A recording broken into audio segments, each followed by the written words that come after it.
सत्यम news परिवार की तरफ से आप सभी को महाशिवरात्रि की हार्दिक शुभकामनाएं, बधाई, सुप्रभात, आदाब, नमस्कार।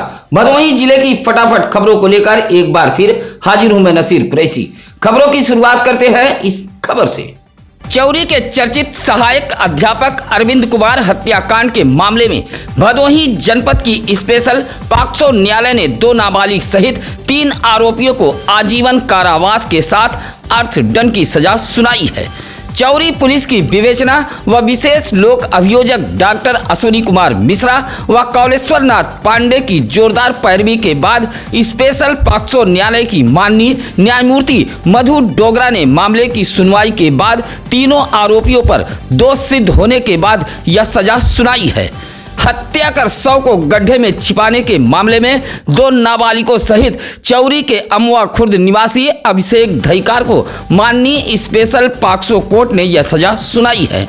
आजीवन कारावास के साथ तीनों को माननीय न्यायालय ने 1,10,000 रुपए अर्थदंड से दंडित भी किया है। चौरी के अमवा निवासी मृतक सहायक अध्यापक अरविंद कुमार की पत्नी ज्योति रानी ने 3 अप्रैल 2022 को चौरी थाने में तहरीर देते हुए बताया था कि उनके पति अरविंद कुमार 2 अप्रैल की शाम लगभग 7:30 बजे अज्ञात व्यक्ति से मोबाइल पर बात करते हुए घर से निकले थे। 9 बजे फोन लगाने पर फोन स्विच ऑफ मिला। सुबह 6 बजे घर की महिलाएं सहायक अध्यापक अरविंद कुमार को खोजते हुए जा रही थी। तभी गाँव के चंद्रमा सिंह के खेत में चप्पल दिखाई पड़ी। खेत के बगल पानी भरे गड्ढे में देखा गया तो अरविंद कुमार का शव पड़ा था। इस मामले में चौरी पुलिस ने ज्योति रानी की तहरीर पर अलग अलग धाराओं में मुकदमा दर्ज कर जांच पड़ताल शुरू कर दी थी। अब इस मामले में गुरुवार को माननीय न्यायालय ने अमवा खुर्द निवासी अभिषेक धईकार सहित 2 नाबालिग आरोपियों को आजीवन कारावास की सजा सुनाई है। गोपीगंज के रामपुर गंगा घाट पर पक्का पुल निर्माण का रास्ता साफ हो गया है। शासन ने 1,18,89,81,000 रुपए का बजट दे दिया है। भदोही मिर्जापुर को जोड़ने वाले रामपुर गंगा घाट पर पक्का पुल निर्माण की मांग इलाके के लोग काफी समय से कर रहे थे। उत्तर प्रदेश के मुख्यमंत्री योगी आदित्यनाथ ने भदोही को बड़ी सौगात दी है। लंबे समय से लोग गोपीगंज के रामपुर गंगा घाट पर पक्का पुल निर्माण की मांग कर रहे थे। लोकसभा चुनाव से पहले गोपीगंज को पक्का पुल निर्माण की सौगात मिली है। पुल बनने से भदोही व मिर्जापुर का आवागमन आसान हो जाएगा। ज्ञानपुर कोतवाली इलाके के चंदापुर गांव में रास्ते पर मिट्टी गिराने को लेकर 2 पक्षों में जमकर मारपीट हुई है। मारपीट से चंदापुर गांव में हड़कंप मचा रहा। चंदापुर निवासी आनंद यादव की पत्नी कविता यादव ने बताया कि राहुल यादव के परिवार वाले रास्ते पर जबरन मिट्टी गिरा रहे थे। विरोध करने पर गाली गलौज के साथ हमला कर दिया गया। राहुल यादव के परिजन लाठी डंडे से लैस होकर मारने पीटने लगे। मारपीट में कविता यादव, मंजू, मनीषा, सुलेखा, श्रीनाथ, आकाश घायल हो गए। सभी घायलों का उपचार जिला अस्पताल ज्ञानपुर में कराया गया। कविता यादव की तहरीर पर ज्ञानपुर पुलिस ने राहुल यादव, राम लोलारक, सोनू यादव, गौरी शंकर यादव के खिलाफ केस दर्ज किया है। दुर्गागंज इलाके के सराय कंसराय, हरदुआ, रामनगर, करणपुर, नवलपुर जैसे इलाके से डीएम कार्यालय पहुंचे ग्रामीणों ने मतदान बहिष्कार की चेतावनी दी है। कहा कि अगर सराय कंसराय रेलवे स्टेशन के समीप अंडरग्राउंड ओवरब्रिज का निर्माण नहीं कराया गया तो इस लोकसभा चुनाव में मतदान का बहिष्कार किया जाएगा। कहा कि रेलवे क्रॉसिंग के दोनों तरफ बस्ती होने के साथ साथ खेती किसानी होती है। रेलवे लाइन पार करने के लिए कोई साधन नहीं है। एम्बुलेंस तक भी नहीं पहुंच पाती है। रेलवे फाटक न होने के कारण 15 किलोमीटर का चक्कर ग्रामीणों को लगाना पड़ता है। सराय कंसराय इलाके से पहुंचे ग्रामीणों ने पत्र सौंपते हुए सराय कंसराय रेलवे स्टेशन के समीप अंडरपास बनवाए जाने की मांग की है। गोपीगंज के ककराही रेलवे फाटक के समीप एक शख्स मालगाड़ी की चपेट में आ गया। मौके पर ही मौत हो गई। ककराही चौबान निवासी 35 वर्षीय वीरेंद्र उर्फ पंकज पांडे गोपीगंज बाजार से सब्जी लेकर रात करीब 9 बजे घर लौट रहे थे। घर से 500 मीटर दूर ककराही रेलवे फाटक से कुछ दूरी पर ट्रैक पार कर रहे थे। तभी वाराणसी से प्रयागराज की तरफ जा रही एक मालगाड़ी ट्रेन की चपेट में आ गए। मौके पर ही वीरेंद्र उर्फ पंकज पांडे की मौत हो गई। सूचना मिलते ही परिजन भी पहुंच गए थे। मौके पर ग्रामीणों की भारी भीड़ जमा हो गई थी। फिलहाल सूचना पर पहुंची पुलिस ने ने शव को कब्जे में लेकर पोस्टमार्टम के लिए भेज दिया था। हादसे के बाद परिजनों में कोहराम मचा है। गोपीगंज के इब्राहिमपुर हजरत बाबा इब्राहिम शहीद व इस्माइल शहीद का सालाना उर्स गुरुवार को बड़े ही अकीदत व एहतराम के साथ मनाया गया। दरगाह पर जुटे जायरीनों ने चादरपोशी करते हुए मुल्क में अमन चैन की दुआएं मांगी। गोपीगंज ज्ञानपुर मार्ग पर मौजूद बाबा इब्राहिम शहीद व इस्माइल शहीद की दरगाह पर सालाना उर्स का आयोजन किया गया था। सुबह कुरान खानी के बाद गागर चादर का जुलूस निकाला गया था। दिन भर जायरीनों की भीड़ जमा रही। उर्स को लेकर दरगाह शरीफ के आसपास तमाम दुकानें सजी थीं, जहां महिलाओं व बच्चों ने जमकर खरीदारी की। सुरक्षा व्यवस्था को लेकर पुलिस भी मुस्तैद रही। उर्स को संपन्न कराने में अंजुमन गौसिया कमेटी के लोग डटे रहे। इस मौके पर ऐनुल हक, मोहम्मद यूनुस, मोहम्मद हनीफ, सरवर खान, डॉक्टर इजहार आदि मौजूद रहे। गुरुवार को औराई इलाके के 2 अस्पतालों में चल रहे अल्ट्रासाउंड सेंटरों पर टीम ने छापेमारी की है। जांच में बगैर सोनोलॉजिस्ट अल्ट्रासाउंड सेंटर चलते हुए पाया गया है।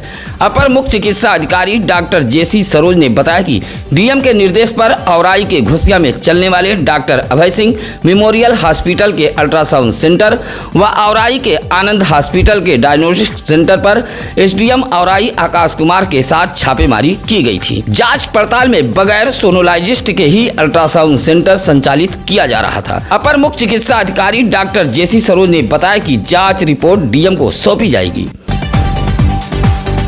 भदोही शहर के जलालपुर मोहल्ले में जमीनी रंजिश को लेकर 2 पटीदारों के बीच जमकर मारपीट हुई है। मारपीट में 4 लोग घायल हुए हैं। जलालपुर निवासी शिवराज व देवेंद्र के परिवार वालों के बीच जमीनी रंजिश को लेकर यह मारपीट हुई है। एक पक्ष से शिवराज व दूसरे पक्ष से देवेंद्र, रीमा देवी व 5 वर्ष का रुद्राक्ष नामक बच्चा घायल हुआ है। सभी घायलों को राजकीय अस्पताल भदोही में भर्ती कराया गया था। सूरत से ऑटो चालक का शव उसके गांव पहुंचा तो कोहराम मच गया। मामला ज्ञानपुर कोतवाली इलाके के डबका गांव का है। डबका गांव निवासी दुखरन उर्फ अप्पू यादव का 28 वर्षीय पुत्र छोटू यादव सूरत में रहकर ऑटो चलाता था। सूरत में ही छोटू यादव की मौत हो गई। गुरुवार की शाम एम्बुलेंस के जरिए सूरत से छोटू यादव का शव डबका गांव पहुंचा तो एम्बुलेंस पहुंचते ही परिजनों में कोहराम मच गया। डबका गांव में भारी भीड़ जमा हो गई थी। पूरे परिवार में मातम पसरा रहा।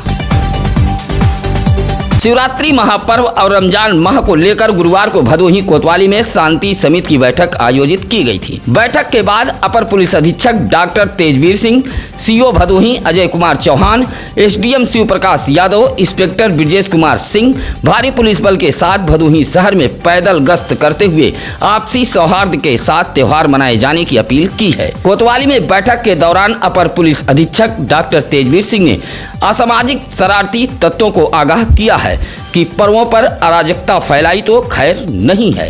बैठक में अधिकारियों ने सर्व समुदाय के धर्मगुरुओं, संभ्रांत लोगों के साथ बातचीत भी की। कहा कि सरकार द्वारा जारी गाइडलाइन का पालन करें। सोशल मीडिया पर भ्रामक अफवाह फैलाने वालों के खिलाफ कठोर कार्रवाई की जाएगी। खमरिया के मदरसा दारुल उलूम सईदिया में जलसा व दस्तार बंदी का आयोजन किया गया था, जहां मदरसे के 9 बच्चों को आलिम हाफिज कारी की डिग्री देते हुए दस्तार बांधा गया। देर रात तक मदरसा परिसर में जलसा चलता रहा। जलसे का आगाज तिलावते कुरान पाक से किया गया था। जलसे में शिक्षा पर रोशनी डाली गई। कार्यक्रम का संचालन कारी मुमताज आलम ने किया। इस मौके पर निजामुद्दीन, मुफ्ती आलमगीर, अशरफ, सिराज अहमद आदि मौजूद रहे। मोड़ बाजार के नरोत्तमपुर में दवाखाना चलाने वाले एक बंगाली चिकित्सक की दबंग ने पिटाई कर दी है। डॉक्टर की तहरीर पर भदोही कोतवाली पुलिस ने मोड़ के चमरू पट्टी निवासी जिलाजीत दीक्षित के खिलाफ केस दर्ज किया है। मोड़ बाजार के नरोत्तमपुर में दवाखाना चलाने वाले सीमुल राय ने बताया कि वह अपने दवाखाना पर बैठे हुए थे, तभी जिलाजीत दीक्षित दुकान पर पहुंचा और गाली गलौज देते हुए जबरन शराब पीने के लिए पैसा मांगने लगा। विरोध करने पर लात, मुक्का, लाठी डंडे से उसे मारा पीटा गया। डॉक्टर सीमुल राय घायल हो गए थे। एमबीएस में इलाज कराया गया। फिलहाल पुलिस ने मुकदमा दर्ज कर लिया है। सुरियामा इलाके के मौजूदा बाजार के समीप एक सड़क हादसे में बाइक सवार युवक घायल हो गया है। दुर्गागंज के गौरा निवासी महेंद्र का 18 वर्षीय पुत्र सौरभ बाइक लेकर ज्ञानपुर से सुरियामा की तरफ जा रहा था। मौजूदा बाजार के समीप पहुंचा तभी बाइक के सामने अचानक एक बच्चा आ गया, जिससे सौरभ बाइक से नियंत्रण खो बैठा और सड़क किनारे खंबे से जा टकराया। हादसे में सौरभ को गंभीर चोटें आई थीं। सूचना पर पहुंचे सरकारी एम्बुलेंस के ईएमटी राजेश व पायलट विमल ने सीएससी सुरियामा में भर्ती कराया। सौरभ के परिजन भी मौके पर पहुंच गए थे। प्राथमिक उपचार के बाद सीएससी के डॉक्टरों ने रेफर कर दिया था। लोकसभा चुनाव को लेकर गुरुवार को कोइरौना की सड़कों पर पैरामिलिट्री फोर्स उतरी थी। इंस्पेक्टर कोइरौना मनोज कुमार, सीतामढ़ी चौकी इंचार्ज प्रकाश मिश्रा, कटरा चौकी इंचार्ज राम आशीष, कांस्टेबल आर्यन व विकास व पैरामिलिट्री की फोर्स ने कलिंजला, सीतामढ़ी, बनकट की सड़कों पर फ्लैग मार्च किया है। कोइरौना पुलिस व पैरामिलिट्री फोर्स सड़कों पर उतरकर निष्पक्ष चुनाव कराने का संदेश दिया है। चुनाव को लेकर पैदल गश्त करते हुए पुलिस संग पैरामिलिट्री फोर्स अवांछनीय गैंगस्टर, शरारती तत्वों के दरवाजे पर भी पहुंची थी और ऐसे लोगों को सख्त लहजे में चेतावनी दी है कि चुनाव में खलल डालने वालों के खिलाफ कार्रवाई की जाएगी। घोसिया के मदरसे में वार्षिक उत्सव कार्यक्रम का आयोजन किया गया था, जहां मदरसे के बच्चों को सम्मानित भी किया गया। मदरसा जामिया फजीलिया के उस्मान चौधरी ने बताया कि प्रत्येक वर्ष मदरसे में वार्षिक उत्सव कार्यक्रम आयोजित कराया जाता है। इस वर्ष भी आयोजित कार्यक्रम में कक्षा 1 से 8 तक के उन बच्चों को सम्मानित किया गया जो अच्छे अंक लाते थे। मदरसे के बच्चों को शील्ड देकर सम्मानित किया गया। इस मौके पर एहसास आलम, इरशाद अहमद, मोहम्मद आजम, मिराज अहमद आदि मौजूद रहे। ज्ञानपुर के पीपर गांव ज्योति बाल विद्या मंदिर इंटर कॉलेज में गुरुवार को विज्ञान प्रदर्शनी का आयोजन किया गया था। वार्षिक विज्ञान प्रदर्शनी में कॉलेज के छात्र छात्राओं ने अपने हुनर का बेहतर प्रदर्शन किया। प्रदर्शनी में बड़ी संख्या में अभिभावक भी पहुंचे थे। कॉलेज के छात्र छात्राओं ने सौरमंडल, वायुमंडल, चंद्रयान 3, भूकंप संकेत, जल का संरक्षण जैसे मॉडल को बेहतर ढंग से प्रदर्शित किया था। विद्यार्थियों के बनाए गए मॉडल व उनकी प्रतिभा को लोगों ने खूब सराहा। इस मौके पर कॉलेज के प्रबंधक लालजी यादव, प्रिंसिपल मनीष कुमार यादव सहित संध्या, पूजा, प्रीति, अनुराधा, विनय, रविंद्र, विकास, दिनेश आदि मौजूद रहे। उत्तर प्रदेश राज्य आंगनबाड़ी कर्मचारी संघ के भदोही जिलाध्यक्ष राजेश कुमार सरोज ने डीएम कार्यालय पहुंचकर एक पत्र सौंपा है और बाल विकास परियोजना औराई कार्यालय के सीडीपीओ मुख्य सेविकाएं बाबू कनिष्ठ सहायक पर गंभीर आरोप लगाए हैं। कहा कि आंगनबाड़ी कार्यकर्तियों से अवैध वसूली की जा रही है तथा औराई कार्यालय के जिम्मेदार तेल, दाल, दलिया की घटतौली करते हैं। शिकायती पत्र देते हुए राजेश कुमार सरोज ने पूरे मामले की जांच कराकर कार्रवाई किए जाने की मांग की है। गोपीगंज के चक निरंजन गांव में मौजूद प्राचीन कटकर वीर बाबा के मंदिर पर 8.5 किलो का घंटा चढ़ाया गया। युवा एकता ग्रुप से जुड़े लोगों के सहयोग से गांव के प्राचीन मंदिर पर पीतल का घंटा चढ़ाया गया है। मंदिर के पुजारी ओपी नाथ उपाध्याय ने बताया कि वैदिक मंत्रोच्चारण के बीच मंदिर पर घंटा चढ़ाया गया। उसके बाद प्रसाद का भी वितरण किया गया। इस मौके पर शिवमणि उपाध्याय, गोपीनाथ उपाध्याय, आशीष, गणेश उपाध्याय, महेश उपाध्याय सहित तमाम लोग मौजूद रहे। चुनावी बांड को लेकर सुप्रीम कोर्ट द्वारा निर्धारित समय सीमा तक खुलासा न करने को लेकर कांग्रेसियों ने गुरुवार को ज्ञानपुर के स्टेट बैंक ऑफ इंडिया के शाखा के सामने प्रदर्शन किया है। स्टेट बैंक ऑफ इंडिया के सामने प्रदर्शन करते हुए भदोही जिला कांग्रेस कमेटी ने कहा कि सुप्रीम कोर्ट ने 6 मार्च तक राजनीतिक दलों द्वारा प्राप्त धन का पूरा ब्यौरा सार्वजनिक करने का निर्देश दिया था, लेकिन समय बीतने के बाद भी सरकार के दबाव में स्टेट बैंक ऑफ इंडिया ने खुलासा नहीं किया। ज्ञानपुर शाखा के बाहर कांग्रेसियों ने प्रदर्शन करते हुए जमकर नारेबाजी की है। इस मौके पर जिलाध्यक्ष राजेंद्र दुबे राजन, वसीम अंसारी, राजेश्वर दुबे, नाजिम अंसारी आदि मौजूद रहे। औराई विधायक व पूर्व मंत्री दीनानाथ भास्कर ने विधानसभा में अपनी विकास एक्सप्रेस दौड़ा दी है। गुरुवार को विधायक व पूर्व मंत्री ने 12 नलकूपों सहित विद्यालय के चहर दीवारी का शिलान्यास किया है। भदोही शहर के सिविल लाइन नलकूप अनुरक्षण खंड कार्यालय के परिसर में शिलान्यास कार्यक्रम का आयोजन किया गया था। भाजपा नेता राकेश उर्फ पप्पू तिवारी के संग औराई विधायक ने औराई के भटपुरवा, गरुलपुर, पूरे शंभू, अलमऊ, सहसेपुर, कठारी, झुआ, बरजीकला, मूलापुर, लोकमनपुर, बलीपुर, गरुलपुर के लिए नलकूपों का शिलान्यास किया है। इसी तरह जगन्नाथपुर, पिलखिनी, माधो सिंह, खमरिया, इटवा सहित कई प्राथमिक विद्यालय के चहरदीवारी का भी विधायक ने शिलान्यास किया है। गुरुवार को यूपी बोर्ड की हाई स्कूल व इंटरमीडिएट की परीक्षा कड़ी सुरक्षा व्यवस्था के बीच संपन्न हो गई। परीक्षा केंद्रों के बाहर पुलिस मुस्तैद रही। सुबह से ही केंद्रों पर परीक्षार्थी पहुंच गए थे, जहां जांच पड़ताल के बाद परीक्षार्थियों को केंद्र में प्रवेश दिया गया। 2 पालियों की इस परीक्षा में हाई स्कूल में सामाजिक विज्ञान, सिलाई व इंटरमीडिएट में रसायन विज्ञान व समाजशास्त्र की परीक्षा सकुशल संपन्न हो गई। दोनों पालियों में कुल 51,573 छात्र छात्राएं पंजीकृत थे, जिसमें 48,597 ने परीक्षा दी है, जबकि 3,012 परीक्षार्थियों ने परीक्षा छोड़ी है। शराब पीने का पैसा न देने पर पिकअप चालक को मारपीट कर घायल कर दिए जाने का मामला सामने आया है। यह मामला गोपीगंज के डेहरिया गांव का है।